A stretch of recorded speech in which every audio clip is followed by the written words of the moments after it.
I used to believe that silence meant everything was fine, that if no one was arguing, if voices stayed calm, then there was nothing to worry about. But I learned the hard way that silence can be loud. It can sit in a room. It can press against your chest. And it can stay there for years, waiting for someone to finally listen. I remember the night it all started to feel heavy. I was alone in my kitchen, standing by the sink, holding a cup of tea I had forgotten to drink. The rain was falling outside, soft and steady, tapping against the window like it was asking to be let in. That was when the question came back again. The same question that had been visiting me quietly for years. Why don't they have a baby? My son had been married for 6 years. 6 years of holidays. 6 years of birthdays. 6 years of family dinners where an empty chair always stayed empty. I never asked him about it. Not once. I told myself it was not my place. I told myself that love does not need children to be complete. I told myself many things, because it was easier than facing the worry growing inside me. But a mother always knows when something is being hidden. Not because she wants to know, but because her heart refuses to rest. Every time I looked at my daughter-in-law, Sarah, I felt it. She was gentle, always polite, always kind. But her smiles felt careful, and her eyes looked tired in a way sleep could never fix.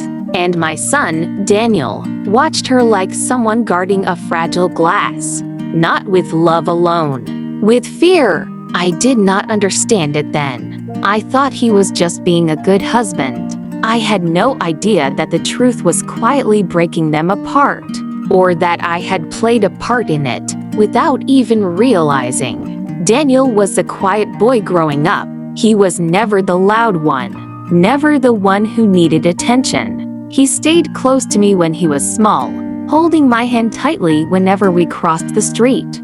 He listened more than he spoke. He felt deeply, even when he did not show it. When his father died suddenly, Daniel was only 13. I still remember the look on his face when I told him. He did not cry. He just nodded, like a grown man. I tried to be strong for him. I worked longer hours. I kept the house running. I made sure dinner was on the table every night. But grief has a way of teaching children to grow up too fast. Daniel learned how to carry pain quietly. He learned how to protect others by staying silent. Years later, when he introduced me to Sarah, I noticed something familiar. The way he stood close to her. The way he watched her reactions.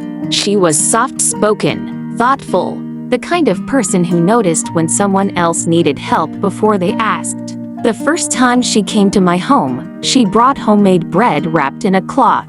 She hugged me gently, like she meant it.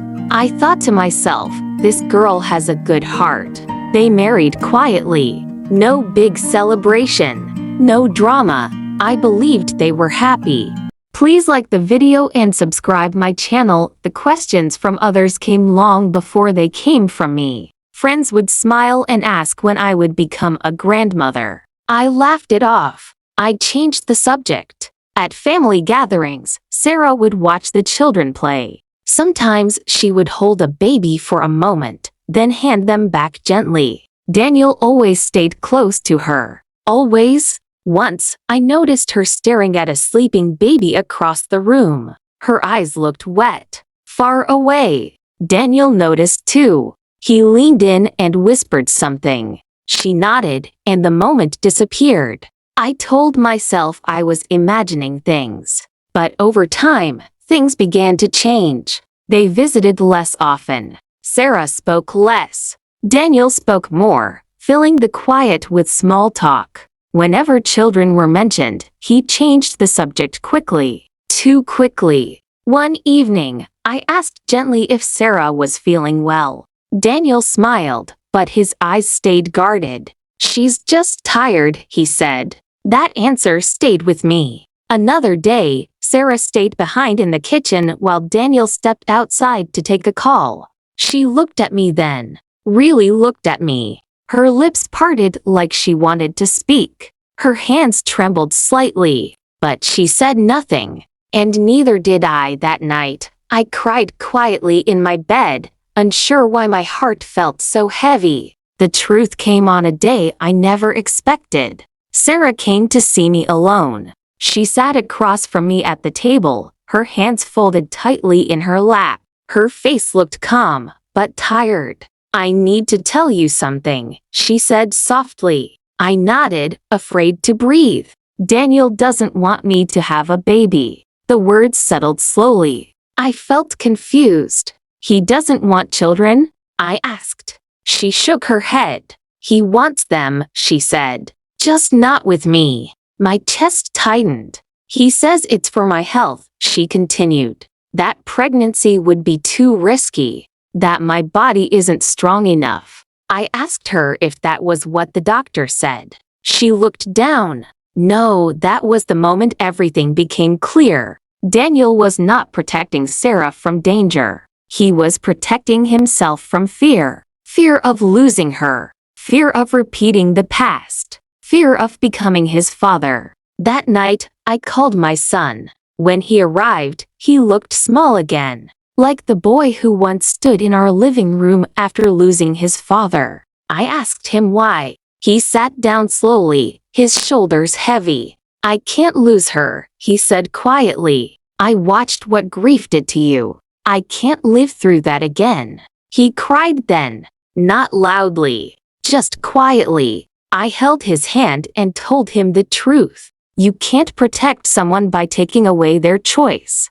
The weeks that followed were not easy, but they were honest. Daniel apologized. Sarah listened. They talked. They cried. They learned. The silence finally lifted. Today, I understand something I did not before. Love cannot grow where fear controls everything. And silence can hurt more than truth. If I could go back, I would ask sooner. I would listen harder. Because sometimes the greatest harm comes not from what we do, but from what we are too afraid to say. And if you are listening right now, holding questions in your heart, I hope you find the courage to speak before silence speaks for you.